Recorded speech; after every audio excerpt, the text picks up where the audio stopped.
Más que rápido, es de una. Con la confianza de Banco Pichincha. Desde el 14 de septiembre están habilitados tus trámites de matriculación vehicular de forma digital en www.amt.gov.es. La solicitud de cambio de especie se realizará de forma obligatoria para todos los usuarios que tengan caducada su matrícula. Debes cumplir los siguientes requisitos: tener multas y valores pendientes cancelados, pagar la matrícula e impuesto al rodaje, aprobar la revisión de tránsito vehicular en el 2019. Realiza tus consultas al 1-800-268-268 o a través de las redes sociales de la Agencia Metropolitana de Tránsito. Autorización número 01446, CNE, Elecciones Generales 2021. Vive la magia del entretenimiento con Diners Club y DirecTV. Disfruta de nuestros Black Days del 18 al 30 de noviembre con una promo que te llenará de magia y emoción. Contrata tu plan HD con tu tarjeta Diners Club y recibe un mes de descuento adicional. Además, contratando HBO Pack, vibra con el mejor contenido premium.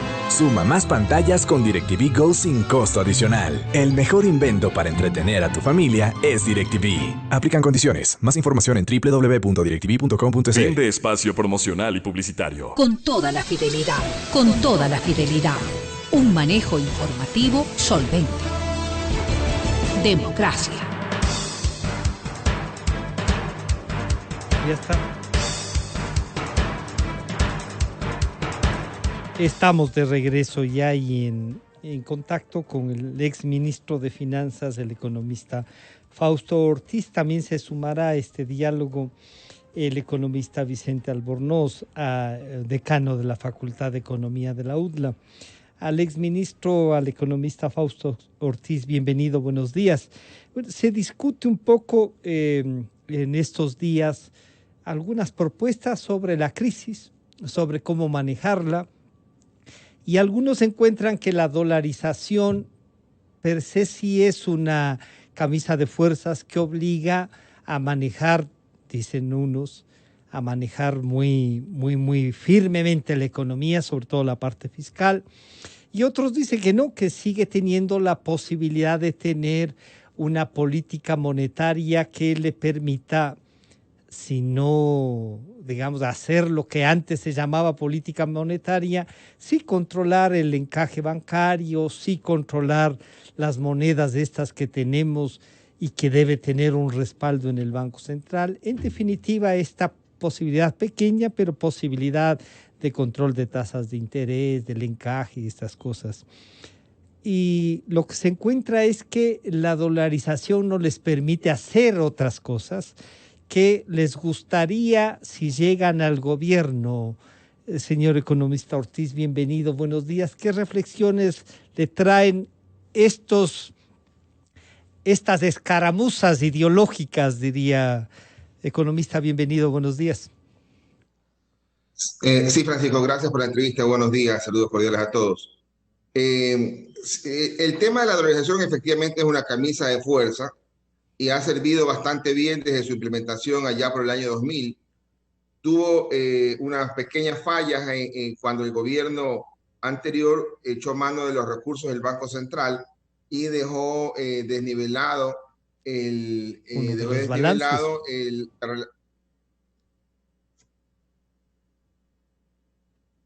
Perdón.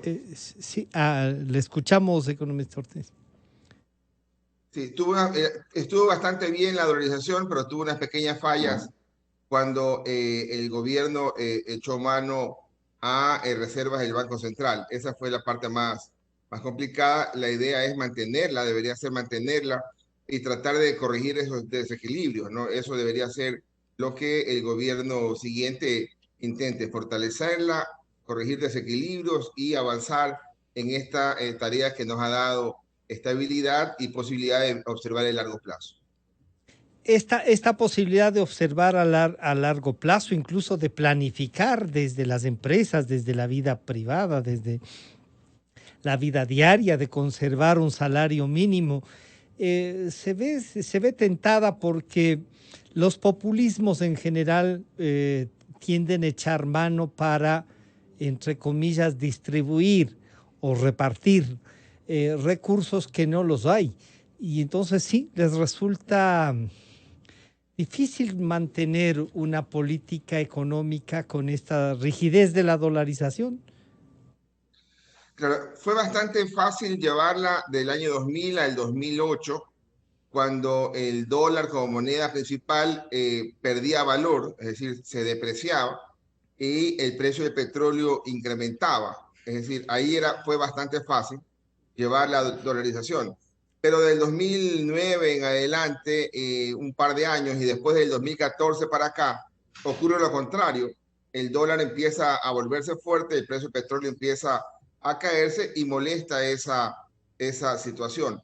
Pero al final del día es mucho mejor manejarse con el tema del dólar, aunque esté apreciándose, porque nos da estabilidad. El gobierno debería reflexionar seriamente para ver cómo logra ir mejorando el nivel de reservas internacionales, cómo logra ir dándole más espacio al tema de equilibrar la relación entre pasivos de corto plazo del Banco Central y las reservas internacionales. Esa es en gran medida la tarea pendiente desde el año 2016, en donde tenemos un desequilibrio bastante fuerte en esa relación. Y en esa relación de la que usted da cuenta, uno dice, en medio de las dificultades para pagar, ¿cómo vamos a pagar eso que estamos debiéndole al Banco Central? Si bien algunos dicen, oigan, pero es el Banco Central, tiene la plata nuestra. Y claro, eso entre comillas, la plata nuestra, no tiene la plata que es de los depositantes, no es del Estado Central. Pero eso es una gran tentación que la puede seguir distorsionando más y que pueden echar mano. Comienza a sostener que sí se puede hacer otras cosas, economista Ortiz. Claro, lo que pasa es que el populismo confunde y es bastante fácil confundir también a la población en este campo, ¿no? Uno diría, en el año 2006 la relación era 100% entre reserva internacional y pasivos, y era apenas 2.000 millones de dólares el monto de las reservas internacionales. Hoy día esos pasivos de corto plazo superan los 12.000 millones de dólares y apenas tenemos reservas por 5.000 millones. Pero la gente puede confundirse y decir, pero 5.000 millones es altísima plata. Pero no representa ni siquiera el 40% de ese monto. Por lo tanto, esa relación desproporcionada, desbalanceada entre los 5.000 millones de reserva y los 12.000 millones de pasivos es la que molesta. Y otra cosa que hay que chequear, esos 5.000 millones de reserva apenas alcanzan para cubrir el encaje bancario de la banca privada, es decir, la plata que tienen depositados los bancos privados en el Banco Central como una fracción de los depósitos. Y hoy día particularmente está alta porque incrementaron depósitos por el orden de 1.000 millones y la gente los dejó en el Banco Central. Pero eso hay que irlo corrigiendo para que se den cuenta de que esa relación es la importante a mantener. Claro, pero para aquellos que nos pueden plantear una nueva forma de hacer la economía o que de hecho la plantean, es decir, en dolarización no necesita esa reserva y por lo tanto 5.000 millones de dólares ahí en el Banco Central no nos sirven. Deberían ponérselos a trabajar para que, logremos salir en este bache. Y claro, pero los pasivos son 12.000 millones, como usted nos ha dicho. ¿Están ahí como guardados 5.000 millones? Lo que pasa es que confundimos los términos. La Reserva Internacional nuestra no es la misma Reserva Internacional de Bolivia, que respalda la moneda que circula en Bolivia, para poner un ejemplo. La Reserva Internacional nuestra es la cantidad de recursos de corto plazo que tienen los cuentacorrentistas del Banco Central para girar. Es decir, hay 5.000 millones en encaje bancario, hay más de 1.500 millones de dólares de los municipios, de juntas parroquiales y prefecturas, hay otros 700 millones de dólares de seguridad social y hay otros dueños de recursos que están con plata en el Banco Central que podrían girar. Entonces, esa reserva no es la misma relación de reserva monetaria internacional que en el pasado respaldaba una moneda propia. pero debe existir la reserva porque alguien va a girar los recursos que tiene depositados el Banco Central. Claro, queremos saludar al señor economista Vicente Albornoz, decano de la Facultad de Economía de la UDLA. Economista Albornoz, bienvenido, buenos días. Bueno, usted ha publicado uno que dice el populismo sin plata.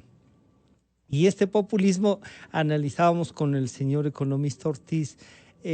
Claro, puede echar mano de otras cosas, hacer malabarismos para crear en medio de la dolarización una plata que no existe, pero puede echar mano y generar más dificultades a la economía. Están echando ojo a los 5,000 millones de dólares que, como nos recuerda el economista Ortiz, no cubren a los pasivos de 12,000, sino máximo un 40%. Pero provocan, ¿no? Provocan cosas y hay un debate sobre esto que se lo ha querido poner en medio de la campaña electoral. Bienvenido, buenos días, economista Albornoz. Muy buenos días, Francisco, muy buenos días, Fausto. Un gusto estar con ustedes. A ver, yo escribí ayer un artículo en Diario El Comercio que se llama Populista sin plata, y es que a un populista en este mundo lo más cruel que se le puede hacer es que llegue al gobierno y en el gobierno no haya plata. Mientras que lo mejor que se le puede hacer es que llegue al gobierno y que el gobierno esté abundante de plata que puede darse, prestarse y regalarse a todo aquel que esté dispuesto a aplaudir al gobierno. Entonces, si es que el próximo gobierno es un gobierno populista, espero que no, pero puede pasar, se va a encontrar con que no tiene plata. Ahora, ¿qué hacen los gobiernos populistas cuando no tienen plata en países distintos al Ecuador? Se ponen a imprimir billetes, ¿no? Ponen a funcionar la maquinita de hacer billetes, como están haciendo este momento los Fernández, que no son parientes entre sí, pero son el binomio Cristina Fernández de Kirchner y Alberto Fernández, los Fernández en la Argentina. En la Argentina está creciendo la cantidad de dinero y por lo tanto están subiendo los precios. Deben tener una de las inflaciones más altas del mundo, la Argentina, en este momento. Creo que está alrededor de 40% y eso le vuelve una de las más altas del mundo. Fíjese que nosotros estamos en menos 1,5%. Pero ¿qué hace un populista cuando no puede emitir plata como sería en el Ecuador? Pues tiende a recurrir a otras distorsiones de la economía para obtener recursos. Y claro, el sueño sería poder llegar a la emisión inorgánica de dinero, porque eso es crear dinero de la nada, ¿no? O sea, yo imprimo un billete de $20 y ya tengo $20 más. Pero, ¿qué otras distorsiones podrían crear? La una es echarle mano a la plata que está en el Banco Central, pero lo que no entiende a veces el público, porque yo creo que los populistas, digamos, los sí, candidatos populistas sí lo han de tener claro, ¿no? Saben, pero saben por qué la quieren echar mano también, a quienes quieren empobrecer más, claro. Exacto. Entonces, saben que el dinero que está depositado en el Banco Central tiene dueños. O es puede ser suyo o mío. Si es que usted tiene depositado plata en un banco privado, ese banco deposita una parte de esa plata en el Banco Central. Y eso está respaldado con la reserva del Banco Central. Si es que un municipio tiene plata depositada en el Banco Central, eso está respaldado con la reserva del Banco Central. Entonces, esa reserva tiene dueño, pero claro, es un montón de plata, entonces uno puede pensar en echarle la mano, y es una gran tentación en realidad el que exista eso. Y claro, siempre, ya vimos en la segunda mitad del gobierno de Correa, básicamente... Se gastaron como 8,000 millones. Ahí. Claro, desde el 2014 en adelante empezaron a introducir un montón de distorsiones a la economía. Acuérdese cómo, yo qué sé, hacían que el IES, o sea, en vez de que el gobierno dé atención médica a los niños, hicieron que el IES dé atención médica a los hijos de los afiliados, con lo cual le pasaron a alguien que no estaba no estaba en capacidad financiera de hacerlo, una carga. Entonces empieza uno a repartir la carga a terceros, y eso es una buena manera de que se hagan las cosas, que haya atención médica y que no le cueste al gobierno. Imagínense qué delicia para el gobierno poder manejar las cosas así. Eso es lo que hacen los populistas cuando están en el poder y no tienen plata, crean distorsiones en la economía. Y eso uno lo ve claramente en la Argentina, cómo está funcionando hoy día, o imaginándose, pensando bien mal, con malas ideas de qué podrían hacer populistas si llegan al poder en el Ecuador. Y finalmente, del populismo en el Ecuador, sería la emisión inorgánica. ¿Y cómo puede darse emisión inorgánica en un país dolarizado? Pues muy sencillo, el famoso dinero electrónico. Eso en un país africano, en Zimbabue, Ya pasó. que estaban dolarizados, apunte dinero electrónico, se bajaron la dolarización en Zimbabue. Claro, estamos hablando de una realidad distinta a la nuestra, pero apunte dinero electrónico creado artificialmente por el Banco Central de Zimbabue, ya desdolarizaron ese país. Es una economía muy distinta a la nuestra, la realidad es muy distinta, pero se puede desdolarizar un país a punta de dinero electrónico y eso es, creo yo, el sueño, el ideal, lo fantástico que para los populistas en el Ecuador, liberarse de esa camisa de fuerza que implica la dolarización, que les impide emitir dinero. Imagínense qué crueldad, no pueden emitir dinero los pobres populistas. Claro, y ahí, economista Ortiz, entonces uno piensa, si solo era la idea de que sirva como un mecanismo de pago, o sea, de usar los recursos que tenemos, como esta que se llamó de algunas formas en el Banco Central, la billetera electrónica, la chauchera, cualquier cosa, se puede transformar en un mecanismo de una puerta chica o grande de la desdolarización. Y claro, nos quieren vender entonces gato por liebre, economista Ortiz.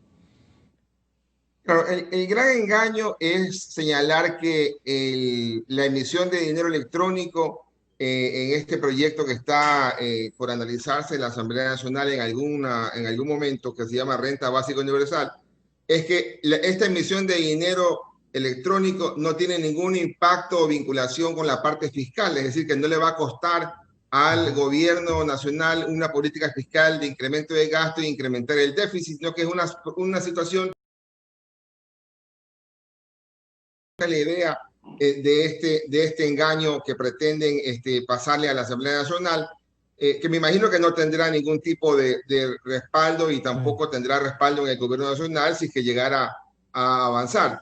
Pero si uno dijera más bien, hay un problema grave por la crisis, que es lo que estamos viviendo en el año 2020, quizás se extienda un poco hacia el 2021, y hay que apoyar al sector más golpeado, que ha perdido trabajo, que ha perdido ciertas oportunidades. Uno podría decir, es preferible cuantificarlo y decirle al sector fiscal, usted tiene que asumirlo. Y quizás decirle al sector privado, mira, si vuelves a contratar a esta persona con el sueldo que tenía antes, el Estado se va a hacer cargo de una fracción pequeña por los siguientes 3 o 4 meses, es decir, y poderlo cuantificar adecuadamente de qué se trata. Para que y se vaya si directamente, se puede... para que vaya directamente al beneficiario y no tenga esta cosa ahí que flota, ¿no? Claro, y aparte cuantificarlo, porque si uno dice, mira, el gobierno quiere dar un plan de 100 millones, 200 millones, 500 millones, tocará asumirlo porque es el impacto de la crisis y con mucha dificultad el gobierno tendrá que hacer. De $400 mensuales a 1 millón de personas, que en el año son 5.000 millones de dólares y que no dicen que es un programa de 1 año o 2 años y que cuando una vez que uno se embarque en esto va a ser muy difícil de salir, y entonces va a terminar ocurriendo que la mitad de la nómina pública, que son cerca de 9.000 millones de dólares, va a estar en ese tipo de gasto y eso hace un gasto de alguna forma permanente, una gran burbuja que nos va a terminar aplastando y cuando nos termina aplastando, lo más probable es que se termine aplastando el mismo sistema dolarizado. Pero, economista Albornoz, están desesperados entonces por buscar cómo atraer votos y decirle a la ciudadanía, oigan, hay la posibilidad que 1 millón de personas tengan $400 en el teléfono, no van a tener el gobierno, que no se preocupe, les vamos a dar vía telefónica, o sea, cada uno va a tener ahí su billetera de $400. ¿Puede resultar atractiva esta distorsión? Bueno, primero, todos los candidatos en época de elecciones están desesperados por conseguir votos. Unos son sí, pero no más lanzados y dicen, claro, algunos son bastante más lanzados y dicen locuras, ¿no? A mí me parece que $400 es muy poco. Yo creo que debería darse unos 5.000. ¿Por qué no? Mejor que sean 10.000, ¿no? No, que sean 15. No, ¿qué base tiene eso? ¿Qué lógica tiene eso? No tiene ninguna lógica, no tiene ninguna base y sobre todo, y eso es lo trágico, no tiene ningún financiamiento, no hay plata para cubrirlo. En serio lo digo, dije en broma eso de que me parece 400 muy poco, que sean 10.000, 15.000, no, eso es llevar todo el razonamiento al extremo absurdo, pero ¿qué o por qué no poner la mitad? Básicamente porque no hay plata para eso. Este año el gobierno va a terminar con un déficit, Fausto nos puede corregir, él es experto en esto, de alrededor de 8.000 millones de dólares, algo por ahí estará. Es una cantidad demencial el hueco, ¿ya? El próximo año debería achicarse bastante este déficit, pero igual va a ser enorme. ¿De dónde quieren sacar, no sé, 4 o 5.000 millones para esta renta básica universal? A mí me suena lindo, o sea, a mí también me encantaría que me lleguen 400 dólares de la nada, ¿por qué no? Qué lindo, pero ¿de dónde va a sacarse esa plata? No hay plata para eso. Es el clásico mensaje totalmente populista que suena bien, ¿no? Porque además, como lo empacan y lo venden a ver, no hay problema, esto no va a implicar un gasto público. Esto va a ser emisión porque eso sería confesar el pecado. No dicen es alguna cosa así, dicen, lo cual tampoco tiene ninguna base, pero bueno, eso es lo que sueltan, y no va a haber cómo financiarlo. Ahora, parecería que la gente que propone esto son tontos. No lo son, solo digo parecería. Porque no fueron a la primera clase de economía. La primera clase del primer semestre, la primera clase introductoria de economía, lo que aprende un alumno es que en economía todo cuesta. No, nada aparece por generación espontánea. No es que yo voy a decir, vamos a generar una renta básica y esto va a generarse de la nada y de la nada se va a pagar y todos van a ser felices. No, señor, eso no cuesta. Alguien va a tener que pagarlo y lo trágico sería que para pagar eso, el que lo pague sea todo el pueblo ecuatoriano porque hacen las cosas tan mal, emiten dinero inorgánico y nos quedamos sin dolarización. Claro, pero esa puede ser también, economista Ortiz, una apuesta que hacen.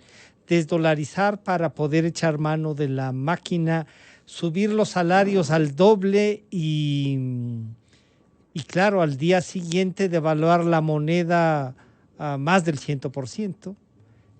Y ya, licuado, y en vez de ganar 400 pasarán a ganar 320 y así sucesivamente hasta llegar a los 68 dólares en la Argentina o a los 0.98 centavos en Venezuela. Y uno a veces dice, pero ¿serán tan malas personas o esto es un proyecto político donde se necesitan pobres, señor economista Ortiz?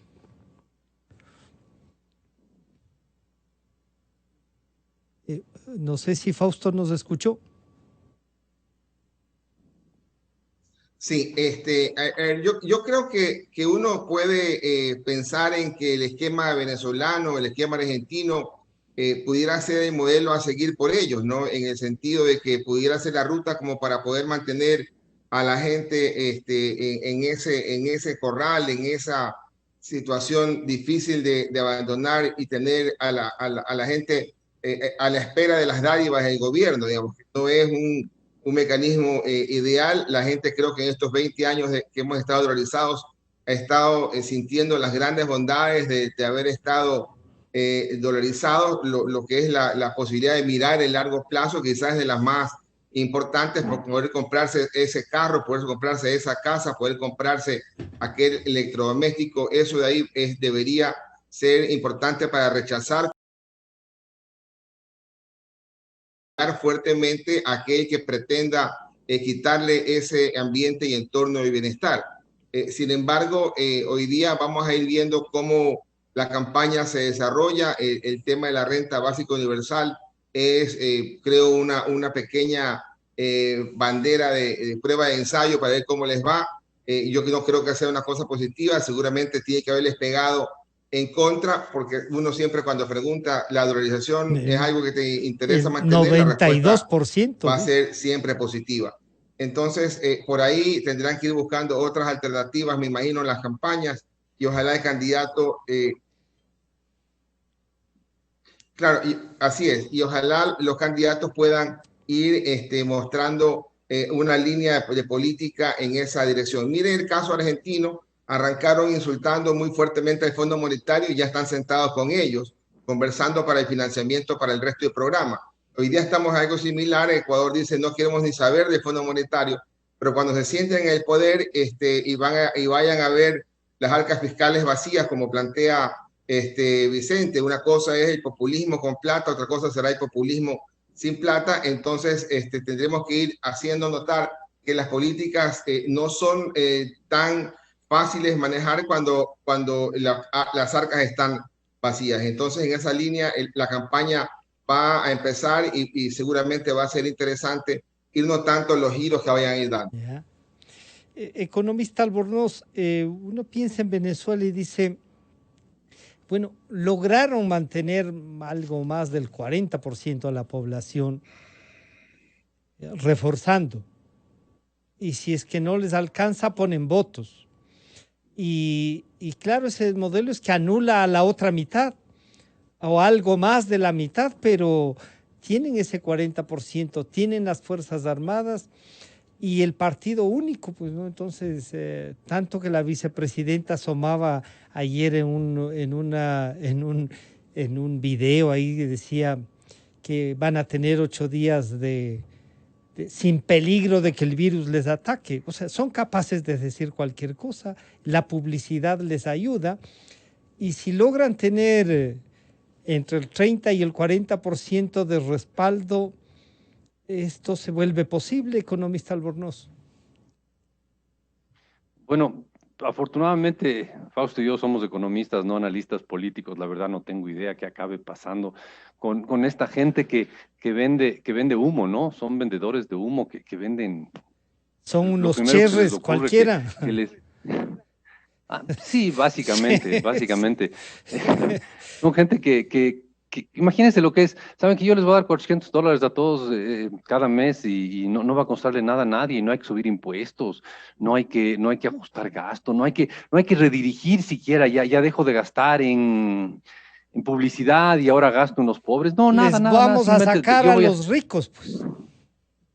Eso no han dicho, no, ni siquiera han dicho eso para no perder votos de los ricos. Solo han dicho que esto va a ser una circulación de liquidez, que al final es emisión inorgánica debilitando la dolarización. Eso lo tenemos claro, pero digamos, ¿qué pase con ellos en la campaña? No tengo idea. Espero que les vaya mal porque están vendiendo mentiras, ¿no? Eso es la razón por la que espero que les vaya mal. Pero ahí lo que hay que preguntarnos es, más bien... Yo creo que la comparación con Venezuela no es la ideal. No es. Porque yo creo que la comparación ideal es con Zimbabue. Porque claro, Zimbabue, lo que pasa es que está muy distante la antigua Rhodesia y venezolanos están en nuestras calles. O sea, pero Zimbabue que es un país es un país que limita con Sudáfrica, ¿no? Está bien al sur del continente africano, tiene frontera con Sudáfrica. Ellos estaban dolarizados y les sirvió la dolarización para un país con una economía caótica a morir. La dolarización les sirvió, les estabilizó, les frenó la inflación. Nos ponían como ejemplo para hacer el modelo del dinero electrónico. Ya, pero el punto en Zimbabue funciona, ahí está. No, el que sí funciona es el de Kenia. Ese es otro. No hay que confundirse entre Kenia y Zimbabue. El que funciona es el de Kenia, pero el de Kenia es de una compañía de teléfonos, no es del Banco Central. Eso es lo grave. En Zimbabue era el Banco Central en Zimbabue, igualito que lo que proponían aquí, que nunca despegó. Y eso es lo que tendríamos tener como el cuco, el fantasma. Porque esta gente, uno dice, desdolarizar es imposible. Y si uno se pone a hacer así, se pone con un papel y un lápiz, desdolarizar es virtualmente imposible. Pero estos señores de Zimbabue lograron desdolarizar. Lo lograron.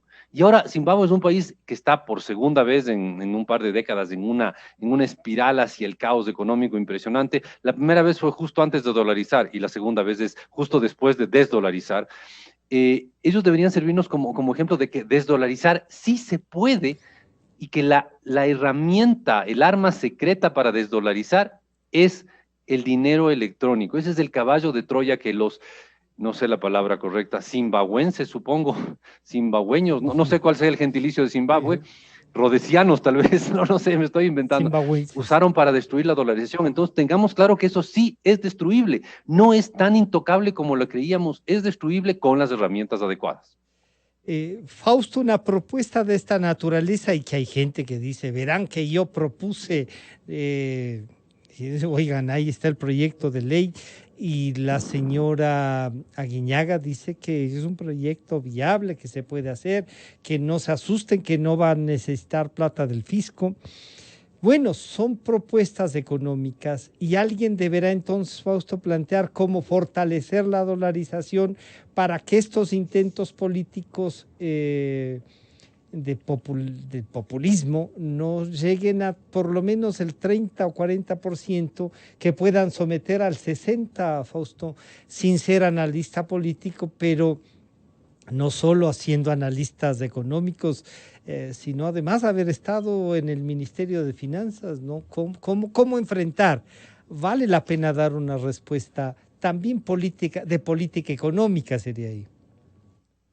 Claro, el asunto es que acá alguien suelta la idea y luego los asambleístas, sin entenderlo, sin analizarlo mucho, lo van respaldando. Por suerte es una propuesta que se queda en la parte legislativa y seguramente no pasará.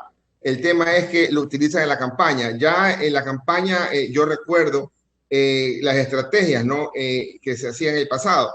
Antes uno decía, llena esta solicitud y pon qué villa quieres tener, porque cuando seamos gobierno, entonces la villa va a estar a tu alcance, ¿no? Entonces todo el mundo llenaba solicitudes y la expectativa era votar por ese candidato que me ofrecía, que si llenaba la solicitud, entonces yo tenía mi casa.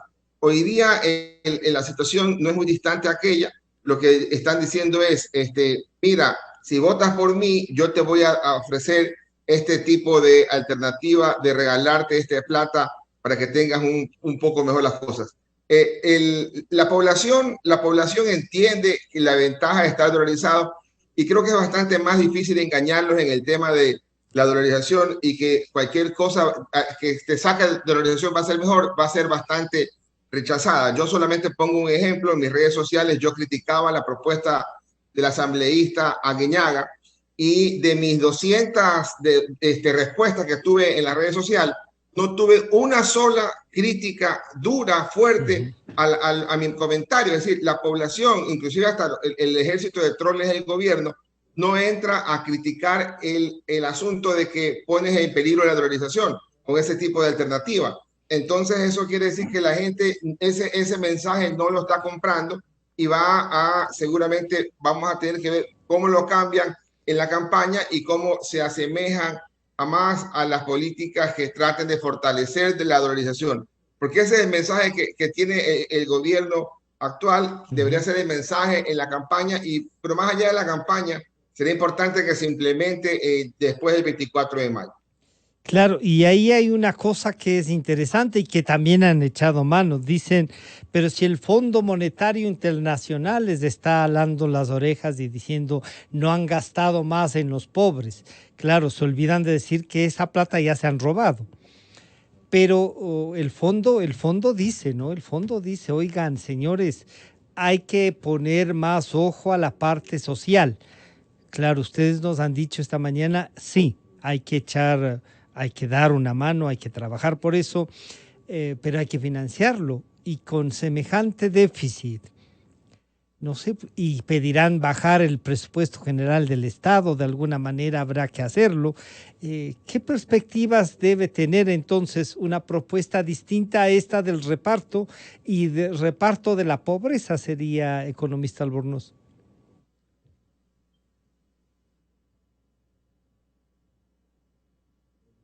El micrófono. El gran problema del Ecuador es el gran problema del Ecuador es el déficit fiscal. O sea, tenemos un gobierno que no está financiado, porque gasta mucho más de lo que tiene de ingresos.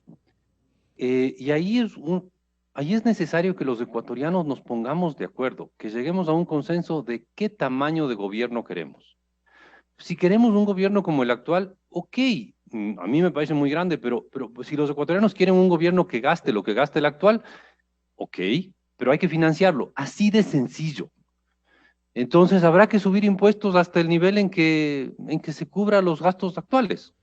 Ahora, si es que opinamos que el gobierno actual es muy grande, ok, se lo puede achicar y eso permite que haya que subir menos impuestos o incluso si es que se lo achica bastante al gobierno, no habría que subir impuestos. Pero lo que yo voy es, no, el Fondo Monetario al Ecuador no le ha dicho que hay que achicar el tamaño del gobierno, ni que hay que subir impuestos. Lo que hay es que achicar el hueco. Y eso lo podemos hacer bajando los gastos, si ese es el consenso en el país, o subiendo los ingresos del gobierno, o sea, subiendo los impuestos, si ese es el consenso del país. Aquí el truco, aquí la clave, aquí el reto está en que los ecuatorianos elijamos a alguien que nos ayude a llegar a un consenso de qué tamaño de gobierno queremos. ¿Queremos un gobierno enorme? Perfecto, no hay problema, pero financiémoslo. ¿Queremos un gobierno chiquito? Perfecto, no hay problema. Entonces, achiquemos lo que tenemos hoy día. El problema es que si se sigue poniendo atención a los típicos populistas que dicen que las cosas no cuestan, entonces podemos tener un gobierno grande, generoso, dadivoso, que no nos cueste. Pero eso es una mentira, es una gran mentira el decir que podemos tener un gobierno que gaste mucho y que no nos cueste. Aquí, insisto, el gran reto de los ecuatorianos, y que le cae al próximo gobierno, pero el gran reto de los ecuatorianos es ponernos de acuerdo, llegar a un consenso de qué gobierno queremos tener. Uno grande, uno chiquito, uno mediano, yo qué sé, qué tamaño de gobierno es lo que queremos llegar a tener. Pongámonos de acuerdo con eso y ahí el resto de cosas son mucho más manejables. No hay que agrandarlo ni achicarlo porque sí, sino porque eso es lo que los ecuatorianos a la larga quieren.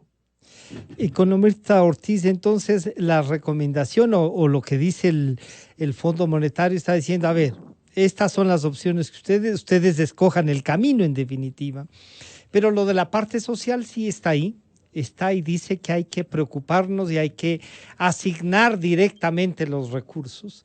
Y ustedes nos han dicho esta vez, oigan, hay que financiarlos para poder incluso cuantificarlos y repartirlos.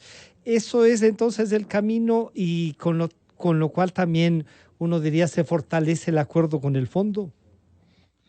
Sí, esas metas están ahí planteadas en la parte social y son las metas que el fondo tiene que ir revisando para poder continuar con el programa y poder dar, aparte de los 2.000 millones que corresponderían en diciembre, poder dar 400 millones trimestrales a partir de mayo del próximo año. Están las metas ahí, el gobierno hace esfuerzos por cumplirlas. Yo no creo que en la parte social el gobierno vaya a tener dificultades en cumplir las metas que acordaron con el fondo. La parte más difícil es ver cómo mantiene el programa de subsidios de combustibles bastante controlado, cómo el gasto corriente, que con el fondo dice que a la vuelta de 5 años el gasto corriente podría bajar 1 punto del Producto Interno Bruto. Tratas de ver cómo puedes achicar un poco el tamaño de la obra pública, quizás también por ahí otro punto y medio adicional en algún programa en donde el gobierno pueda hacer alguna vinculación con el sector de estos 2 o 2 puntos y medio en el gasto. Entonces ahí viene la complicación, necesitas financiarlo, esa reducción, y también financiar el pasado, ¿no? O sea, si no haces esa reducción, el financiamiento debería ser más alto. Entonces, por eso es la situación, para no tener que ir a buscar más financiamiento, entonces, ¿cómo reduces un poco el tema del gasto? No drásticamente como nosotros pensaríamos, pero la gente dice, en el año 2006, el gasto en nómina era 3.000 millones y hoy día está en 9.000, entonces que baje a 3.000 millones, y eso no es, pero quizás que baje 1 punto puede ser interesante. Bueno, yo les quiero agradecer a ustedes por compartir estas reflexiones, por visualizar lo que puede pasar, lo que deberíamos además preguntar a los candidatos, cómo están pensando enfrentar esto y que tomen posición, ¿no? Ya algunos ensayan, como ustedes han visto, han ensayado y nos han puesto a discutir. Muchísimas gracias al economista Fausto Ortiz y al economista Vicente Albornoz. Buenos días, un gusto saludarles. Un gusto. Muchas gracias. Han estado con nosotros el economista Vicente Albornoz, decano de la Facultad de Economía de la UDLA, y el economista Fausto Ortiz, exministro de Economía y Finanzas. Los populistas sin plata. Bueno, estas son las reflexiones y este es nuestro trabajo de hoy en la mañana. Nos estaremos encontrando hasta mañana entonces.